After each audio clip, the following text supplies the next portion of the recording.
बाबा साईं इंतजाम सारा पूरा आहिनि बाक़ी गज़ब थियो शाह साईं, फराज जो क़त्ल थियो। छा तो चवे नूरे? जी शाह साईं, हाणे दिलावरे जो फोन आयो आहे।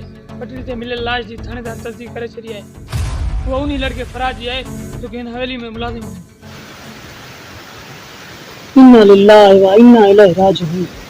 हुनजा त खेॾण कुॾण जा ॾींहं हुया, उमिरि ई छा हुई हुन वीचारे जी। शाह साईं बग़ैर इतला कई ॿियनि ॾींहंनि खां गुम आहे। असांखे लॻो पंहिंजे घर वारनि सां मिलण वियो आहे, पर हाणे ही इतला अचे पई। वॾो अफ़सोस थियो, वॾो जीदार माण्हू हुयो।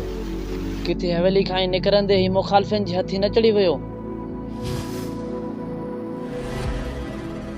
बाबा साईं पूरे इलाइक़े में वॾी धूम हुई। उन ॾींहुं वारे हमले में उन मूंखे मौत जे मुंहं मां कढियो हो। मां त इहो सोचियो ई न त हीउ हादिसो बि क़त्ल बि थी सघे। जी शाह साईं, ज़रूर ईअं थियो हूंदो, छो त उहो जीदार ऐं ख़ुशतबा माण्हू हो। भला हुनखे अहिड़े विरहाङे में वञण जी कहिड़ी ज़रूरत जितां सिर्फ़ ऐं सिर्फ़ माल गाड़ी जो गुज़र हुजे।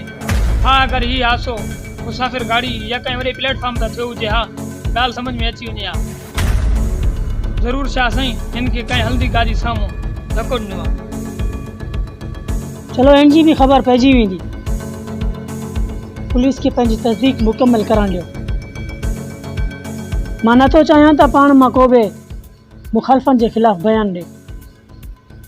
वक़्तु अचण ते मां पाण ई फ़ैसिलो करे वठंदुमि। जेको हुकुम शाह साईं। अस्सलाम वालेकुम शाह साईं टीवी जा व्यूअर्स, अव्हांखे असांजी वीडियो कीअं लॻी?